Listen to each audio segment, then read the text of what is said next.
Well, good afternoon. First, I'd like to thank the press and the media for being here and doing the work that you're doing and letting the people across Virginia and this country know of the efforts as we deal with this horrific tragedy. I'd also like to thank all of the men and women who have stepped forward and been part of this effort as we move forward in healing Virginia. They are no doubt dedicated, professional, and compassionate, and for that I say thank you to Mayor Dyer, who leads this city, to our city manager, Dave Hanson, our chief of police, Severa. Thank you for your leadership, as well as the other elected officials during a very, very difficult time here in Virginia Beach. We continue to focus on these families, on the victims. As we said yesterday, these are 12 individuals who came to work in the city of Virginia Beach thinking that they would go home in the evening, and they didn't return and have left a tremendous void in their families and in our community. I have had the opportunity, along with some other elected officials, to visit our local hospitals. I am a doctor. I served in Desert Storm. I have been in situations such as this, and it was important to me to go to our hospitals and thank the doctors, the nurses, and the staff. And I can let you know I also had the opportunity to speak with some of the families. They send their thanks for the heroic deeds that were performed yesterday, and I want to assure you that they are all being well cared for in our local hospitals. I want to also thank the outpouring of support and love that has come not only from Hampton Roads in Virginia, but across this country. And it just is so important as we continue in this healing process. So I would ask all of you that are viewing this today to continue to please lift up Virginia Beach, continue to lift up these victims and their families as we continue this healing process, which will go on not for days, but months and years. So thank you, and I will turn this over to our Mayor of Virginia Beach, Mayor Bobby Dyer. Mayor? Right here. Thank you, Governor. It's been about 23 hours since this horror was imposed upon the city of Virginia Beach. And let me just say this, we will not be defined by this horror. We will go forward. We are a city of resiliency and resolve. The true character of our city is going to rest with our public, our citizens, and our neighbors that we share borders with. The governor just mentioned there is an outpouring of love, empathy, and willingness to help. There is no doubt, question, or reservation. Let me just say this, and I will be brief. There's one thing that is most evident that has come about. We in Virginia Beach are a city of heroes. We have heroes with our military. We have many members of our public that help and save lives. But most of all, let me commend the officers, the people that ran into a building with an active shooter shooting .45 caliber bullets and saved many people. Without doubt, question, or reservation, Virginia Beach is a city of heroes. And the strength of Virginia Beach are the people of Virginia Beach. And there's no doubt that going forward, that we will define ourselves as a city with love and compassion for those neighbors that we lost and their families. And we're not going to just do this over the next couple of weeks. This is going to be a long-term thing. This is Virginia Beach. Thank you. And at this point, I'd like to bring up Chief Severa.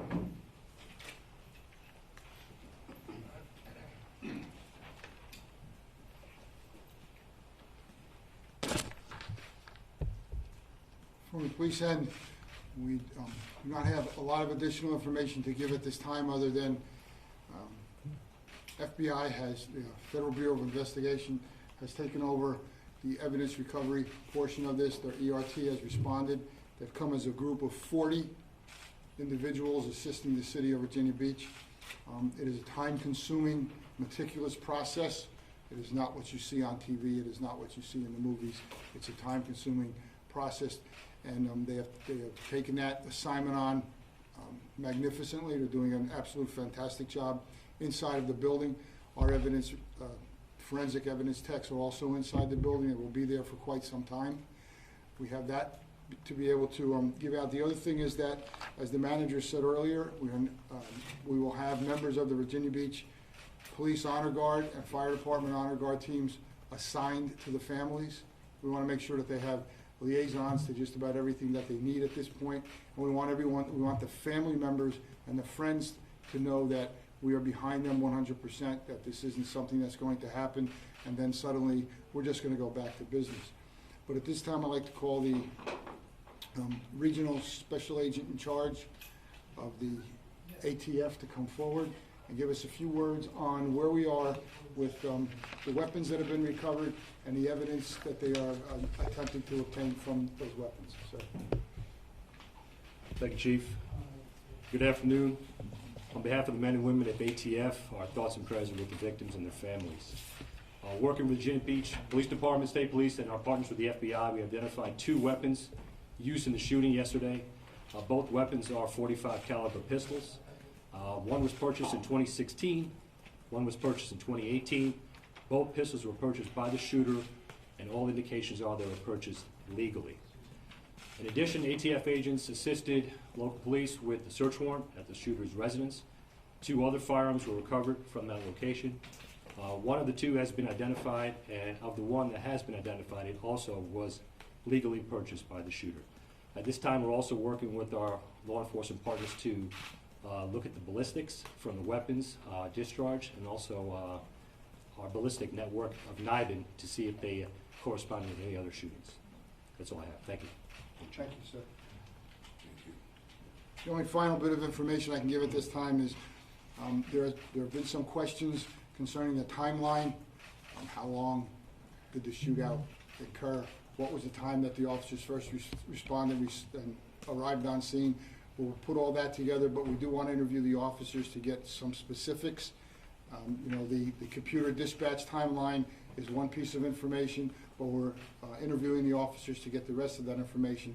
And again, I want you to understand that in a situation such as this, these officers need a little bit of time to decompress before we begin to ask them specific questions about this absolute horrific crime scene and this intense firefight shootout that they had with the suspect. So I'll have more information on that tomorrow. Julie.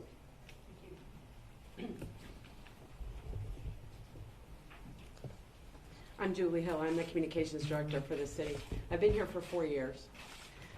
And in that 4 years, I can tell you that this is an incident that speaks to really the heart and soul of this city that I've come to call home.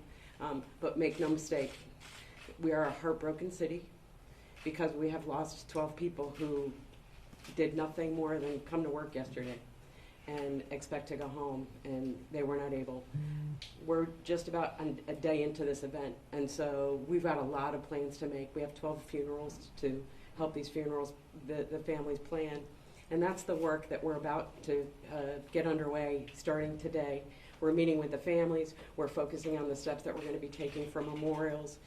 And this community has already started to step up in that regard as well. So in addition to a memorial service that the city is planning for Thursday evening that everyone is invited to attend at Rock Creek Church, we'll have more information on that. We're hearing about other vigils that are being planned for the community. Some started today. They'll be taking place over the course of the week. So if anybody does have incidents and events and vigils that they would like us to include in a listing, you can email those to us at news@vb.gov. We'll be glad to add those to our website. The vigil that we've got planned, the memorial service, is Thursday at the 6th. It's at 7 o'clock, and it's going to be a remembrance ceremony for those 12 victims who lost their lives in the shooting yesterday. It will be at Rock Church, which is at 640 Kempsville Road here in Virginia Beach.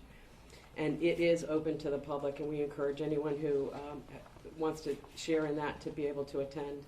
one of the most important responsibilities I have today is to make a correction to the name of an individual. We mistook the middle initial for Joshua Hardy. We put it in as an A and it should be an O, so I want to make sure that that's corrected. If you pulled the file down from our website, you now have that corrected information, but I didn't want to leave today without giving you that information.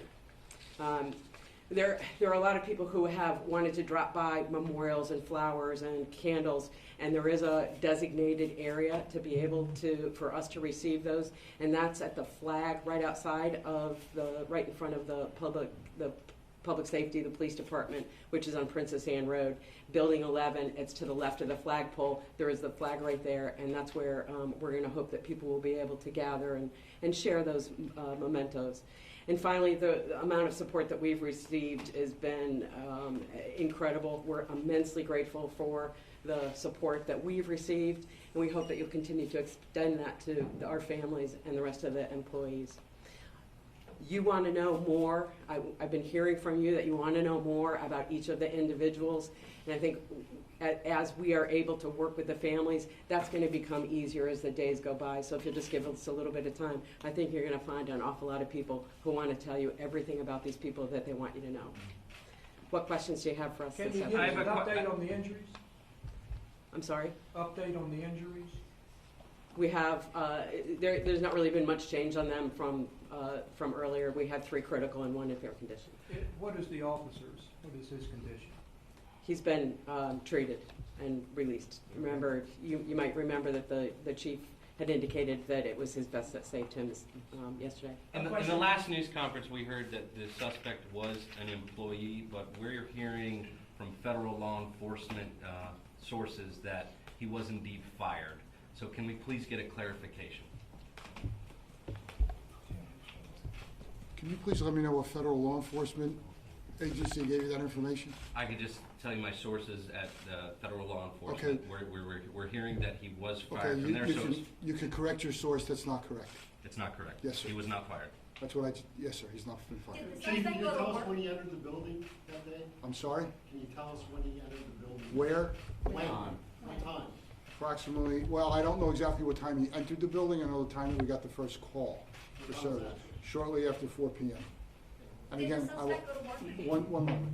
I will have the exact timeline as to when the first call came out. I can tell you that the call was dispatched within a timely fashion, that the first officers arrived within minutes, and I will give you the exact moment when we engaged with the suspect after that. Was there any But reason? hold it, excuse me.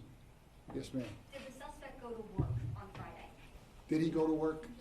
I don't have that information, and we will get that at a later time. Chief, have you interviewed co-workers and have they given you any information on possible motive, any events that might have led to this or prompted it? We have interviewed coworkers, and I'm not at liberty to discuss what their information was. We had a question over here, sir.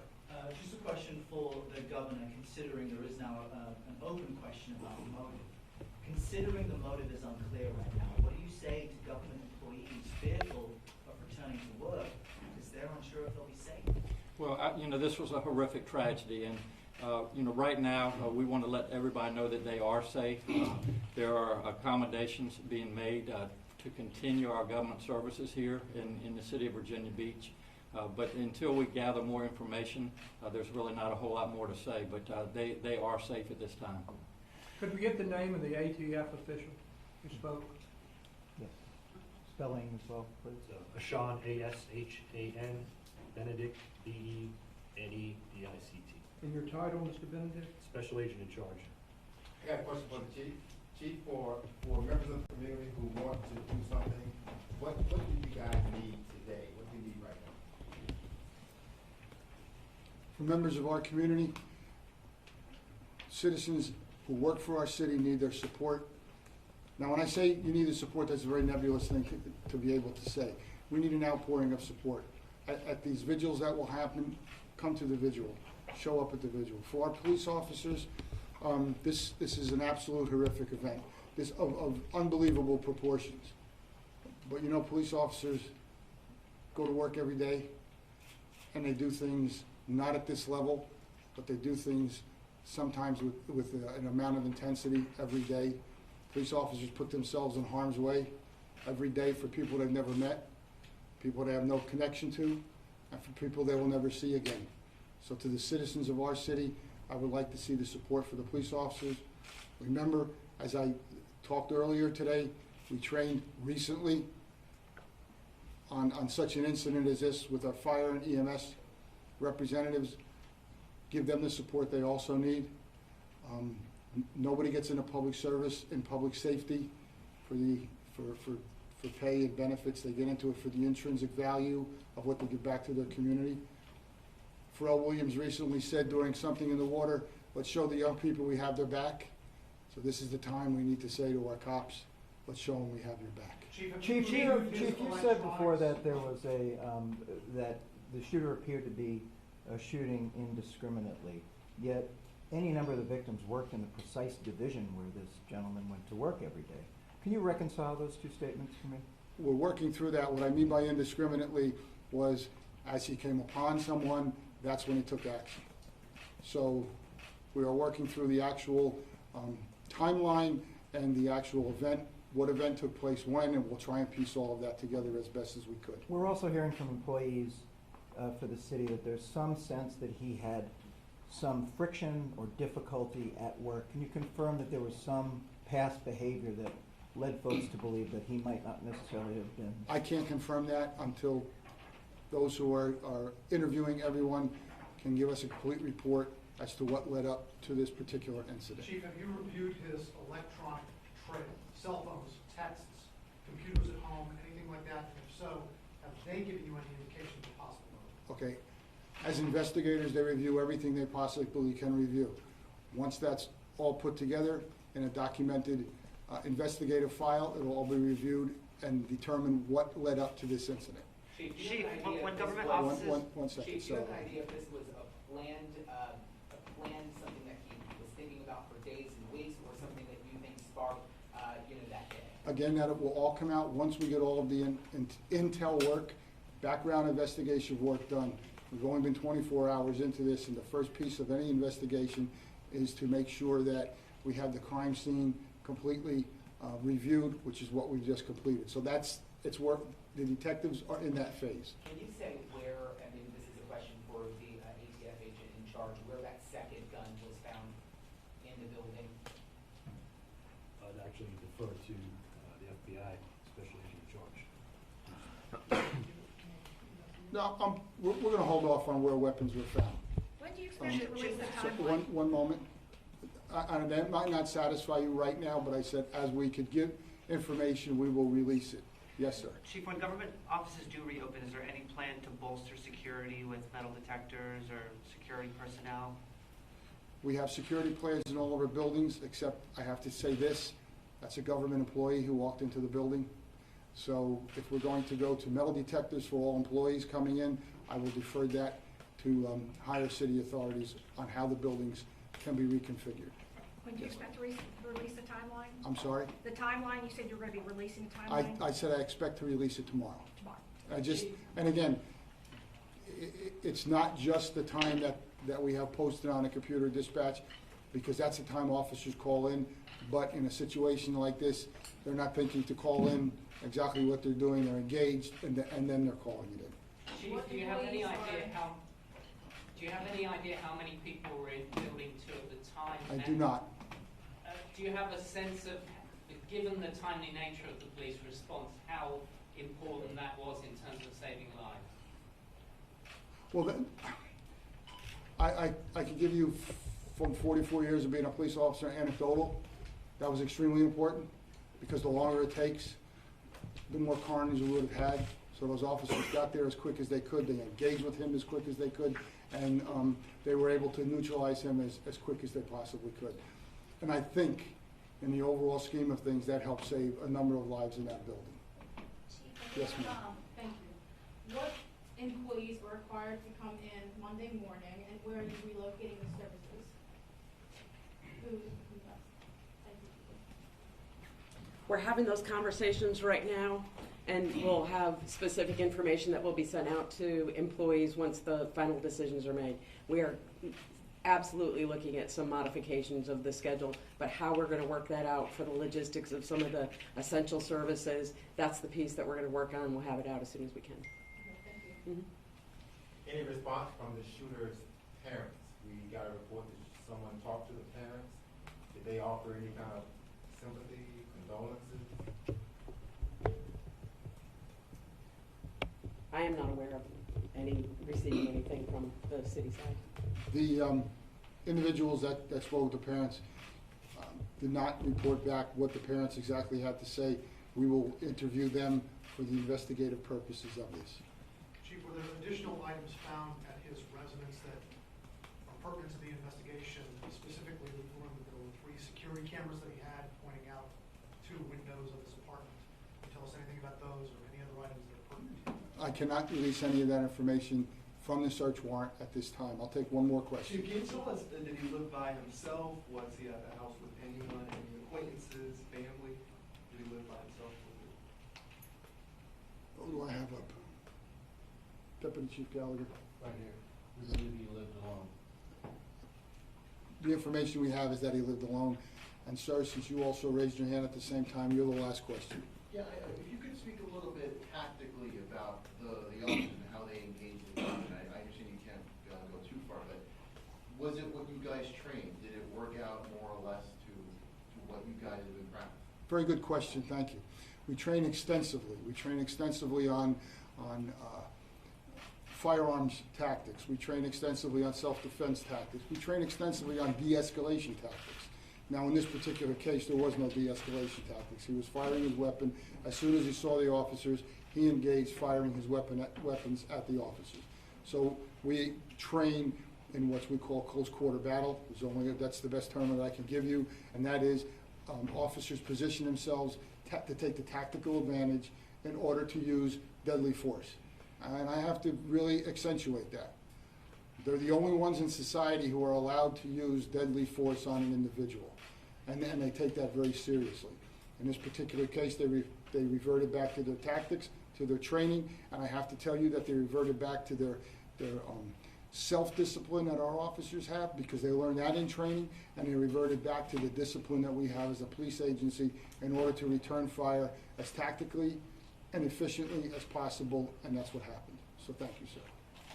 More or less, how many times was the shooter shot? I do not have that specific information, and I don't think I'm going to release that until after the investigation's completed. So as I said, that will be the last question. How long will the FBI be in that building, do you estimate?